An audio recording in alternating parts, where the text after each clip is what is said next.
volte le cose nascono tutte storte, come il libro sbilenco. Nonostante sia stato pensato per bambini, direi che merita uno sguardo da parte degli adulti.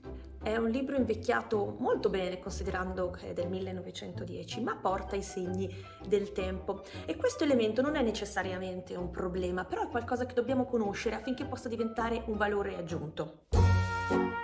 Intanto sbilenco perché evidentemente la forma è tutta strana, ma un motivo c'è ed è legato proprio alla storia.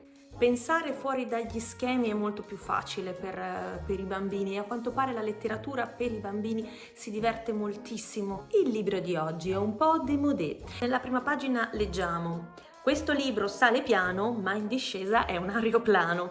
È la storia di Bobby, un bimbo che sfugge alla sua tata. La carrozzina comincia a sfrecciare giù per la discesa. La forma del libro è quindi funzionale, coerente con la storia. E in ogni pagina Bobby incontra personaggi, vive avventure, mentre la sua carrozzina continua a correre. Vi faccio notare che il testo corre verso destra, in discesa anch'esso, mentre la carrozzina corre verso sinistra. In pratica, quando la storia giunge al termine e Bobby finisce in un covone sano e salvo, siamo pronti per ricominciare. Un altro dettaglio interessante: Newell ha inventato un carattere tipografico ad hoc che sembra quasi scritto a mano. L'edizione italiana dell'editrice Orecchio Acerbo ha cercato di mantenere questa peculiarità del carattere tipografico. Questo aspetto del carattere scritto praticamente a mano non fa ricordare anche a voi il bambino, la talpa, la volpe e il cavallo? Abbiamo dedicato un video apposta, ve lo lascio qui sopra.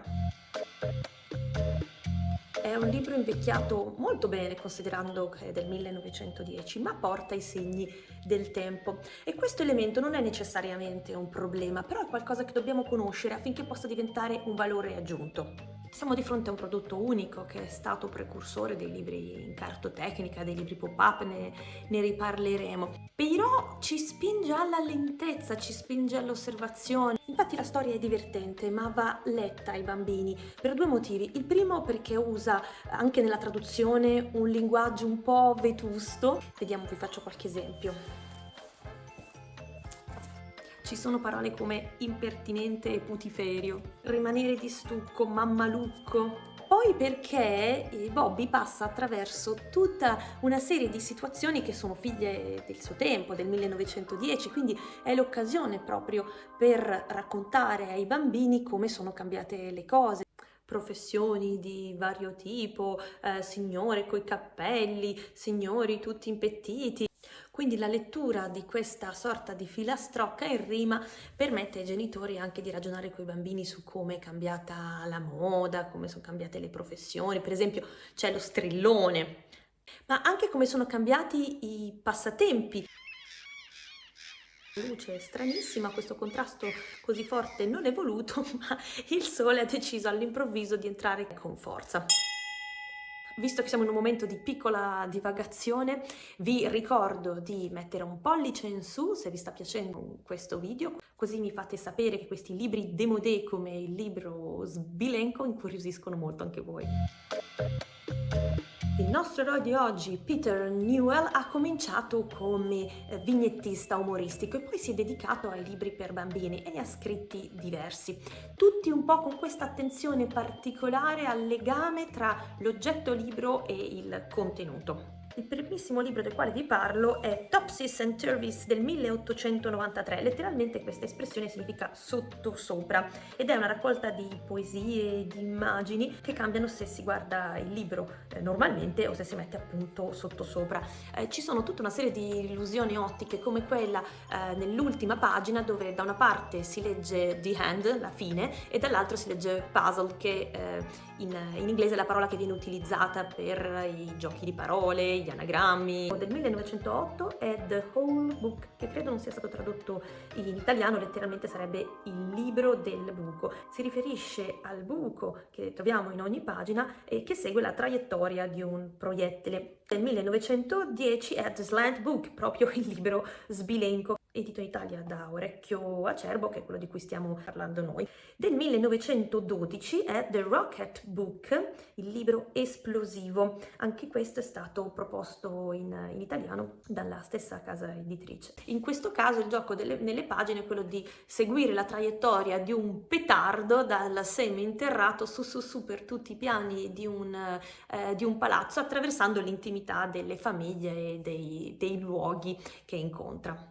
Peter Newell ha anche illustrato libri molto famosi come Alice nel Paese delle Meraviglie nel 1901. Se volete leggere per intero questi testi, in biblioteca o in libreria trovate le versioni in italiano, ma se volete vedere le versioni originali inglesi, soprattutto di quei testi che in italiano non sono stati tradotti, li trovate facilmente su archive.org, oppure potreste cercare nei siti online del vostro sistema interbibliotecario. Nella sezione MLOL, che è quella dedicata ai libri digitalizzati, basta ricercare il nome dell'autore. Ultimo ma non ultimo, per gli amanti degli audiolibri, proprio perché si tratta di libri molto brevi, li trovate facilmente online.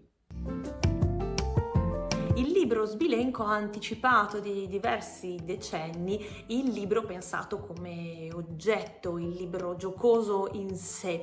Tutti noi abbiamo avuto da piccoli i libri con i buchi, per esempio, quelli a forma di pozzanghera, quelli a forma di ruote.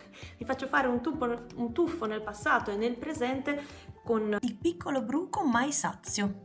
Questa è la versione in inglese, che è la versione originale, ma è appena stato comprato, quindi è recentissimo. È un gran classico, lo troverete nel formato libro tradizionale, pop-up, lo troverete in tutti i modi, grande e piccolo, ma questo è uno dei miei preferiti perché è in formato fisarmonica.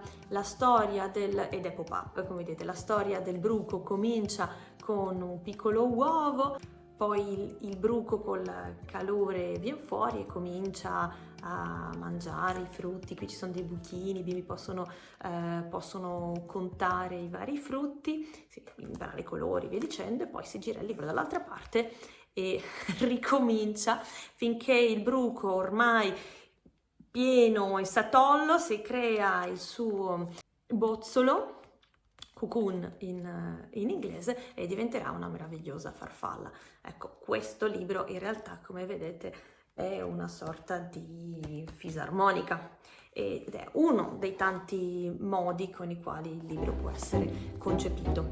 Un altro che abbiamo visto già sul canale è I colori delle emozioni di Hannah Yenas. Se non avete visto il video vi invito a recuperarlo, ve lo lascio qui sopra, ma intanto godiamoci un attimo come è fatto questo libro con tutte le emozioni raccontate che entreranno nei barattoli. La mia preferita rimane Pioggia con i cordini, ma molto evocativa anche la paura e molto tranquillizzante la calma. Prima di lasciarci vorrei raccontarvi 4 situazioni nelle quali si trova Bobby. In ognuna di queste noterete l'uso delle rime a righe alternate. L'imbianchino appollaiato, tutto intento al suo lavoro, dalla scala viene sbalzato e si infuria come un toro. La vernice colorata vola giù da quell'altezza, su una crapa assai pelata, a tal peso poco avvezza. Ora Bobby molla il freno, urta e spacca un gran idrante, sprizza l'acqua dal terreno, ma non sembra rinfrescante. Quasi arriva a 5 metri e ricade sui passanti, che lo guardano assai tetri, tutti zuppi e ansimanti. Dopo tocca allo strillone, la carrozza senza briglia investe in pieno il lumacone e i giornali gli scompiglia. Bobby afferra un foglio al volo proprio sotto la testata, c'è un gran titolo da solo, carrozzina scappatata. Il picnic nell'orticello si godeva la famiglia, ma ecco arriva il bricconcello e del pranzo fa poltiglia. Le cipolle e le sardine fanno un'ottima insalata, saltan su le signorine, ma la festa è rovinata. Dopo questo excursus nella vita quotidiana di inizio Novecento vi lascio con 2 playlist. Quella dei libri démodé, dove potete trovare per esempio l'Artusi con le sue ricette molto raffinate e sofisticate, e quella dei libri non necessariamente per bambini, dove trovate per esempio I colori delle emozioni di Hannah Yenas. Vi ringrazio dunque per essere stati con noi fino a qua e continuate a rotolare con noi. Ciao!